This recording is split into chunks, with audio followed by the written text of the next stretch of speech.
Imagine a time when the beauty industry was synonymous with exclusivity, synthetic ingredients, and an unyielding pursuit of perfection.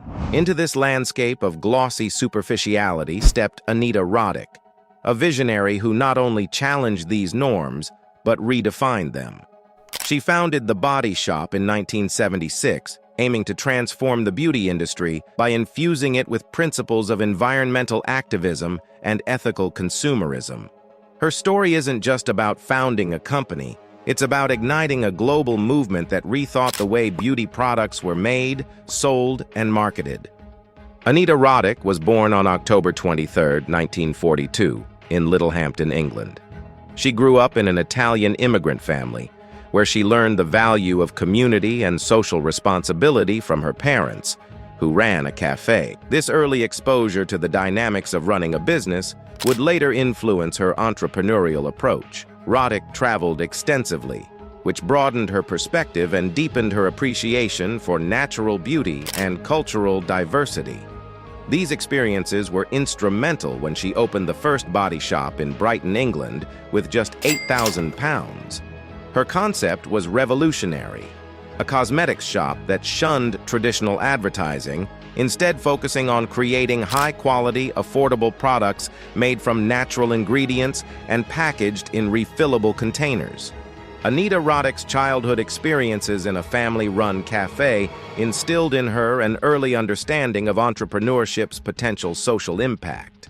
Her parents catered to diverse clientele, providing meals to World War II American soldiers, which exposed her to varied cultures and values. This multicultural environment contributed to her appreciation for global perspectives that would later be reflected in her business practices. Her launch of the Body Shop in Brighton not only capitalized on the emerging health and wellness trend, but also reflected a broader 1970s counterculture movement that promoted natural living, which was gaining momentum alongside environmental activism. The Body Shop was among the first to prohibit the use of products tested on animals and to promote fair trade with developing countries. Roddick's approach was innovative. She sourced ingredients directly from farmers and artisans, ensuring they were paid fairly, thus supporting sustainable community development. This direct sourcing not only helped communities thrive, but also ensured that the Body Shop's products were fresh and environmentally friendly. Roddick also introduced a recycling program long before it was a common practice in retail, offering discounts to customers who returned containers for refills. This not only reduced waste, but also encouraged repeat business, creating a community of loyal customers who shared the brand's ethical values. The Body Shop's pioneering ban on animal testing in cosmetics during the early 1980s predated and influenced widespread regulatory changes, such as the European Union's eventual ban in 2013. Roddick's advocacy for fair trade began in a period when the concept was still nascent in the Western consumer market, introducing products like foot lotion made from peppermint oil sourced ethically from marginalized communities in the Appalachian Mountains. Her efforts offered an early blueprint for sustainable business practices that balanced profit with principles, encouraging a shift towards more conscious consumerism globally. Under Roddick's leadership, the Body Shop experienced rapid expansion, both domestically and internationally. By the mid-1980s, it was a well-known brand across the globe, with hundreds of stores serving millions of customers. Roddick used this platform to champion a wide range of causes, including environmental conservation, animal rights, and human rights. Each store became a center for local and global activism, educating consumers and advocating for change. Notably, the Body Shop campaigned against animal testing, leading to widespread industry change and influencing international regulatory policies. The Body Shop's success was a testament to Roddick's belief that business could be a force for good. She famously said, "Businesses have the power to do good." That's why the Body Shop's mission statement opens with the overriding commitment to dedicate our business to the pursuit of social and environmental change. She embodied this philosophy by integrating activism into every aspect of her business, During its rapid expansion in the late 1980s, the Body Shop launched several influential campaigns that were revolutionary for their time. One of the most impactful was the 1986 campaign against animal testing, which directly contributed to the UK's adoption of more stringent regulations on cosmetic testing.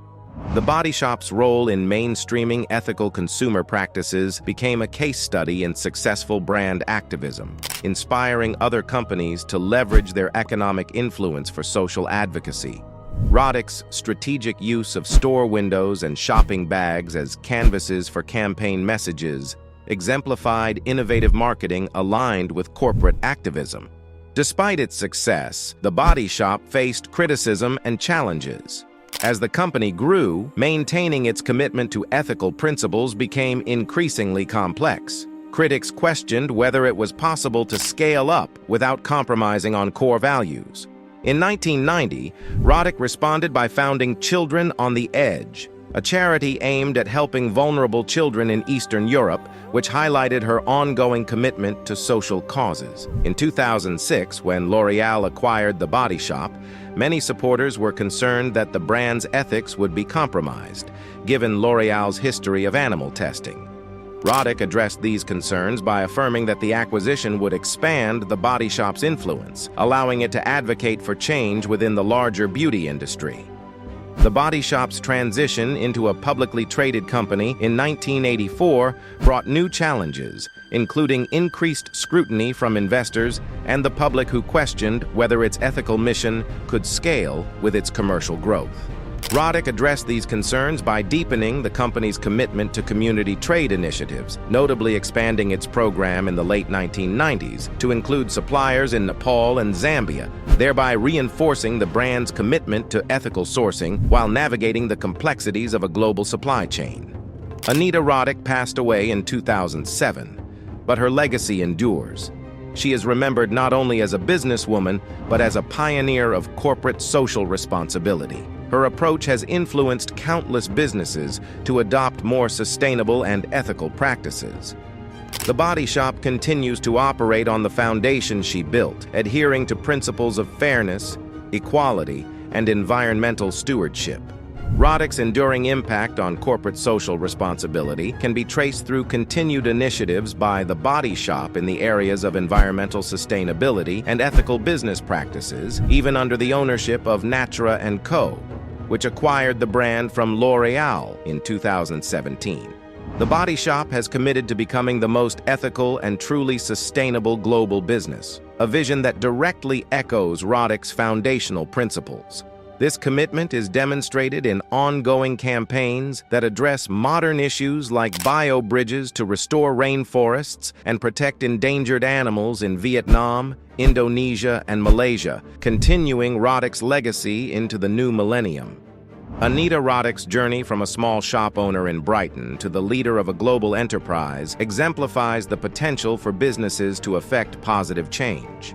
Her life challenges us to rethink our consumer habits, inspiring us to support businesses that are committed to positive social and environmental impacts. Roddick's story is a powerful reminder that one person's vision can indeed alter the landscape of an entire industry, and that business, at its best, is a profound act of optimism and a catalyst for change. Through her pioneering spirit and relentless advocacy, Anita Roddick transformed not only the beauty industry, but also the way we think about corporate responsibility. Reflecting on Roddick's life and legacy offers profound insights into the potential of entrepreneurial ventures to drive substantial social change. Her work exemplifies how businesses can successfully integrate ethical considerations into their core operations, influencing industry standards and consumer expectations. Roddick's story serves as a powerful example of how innovative leadership and a strong ethical foundation can create lasting impacts that extend beyond the business world into global social and environmental improvement efforts.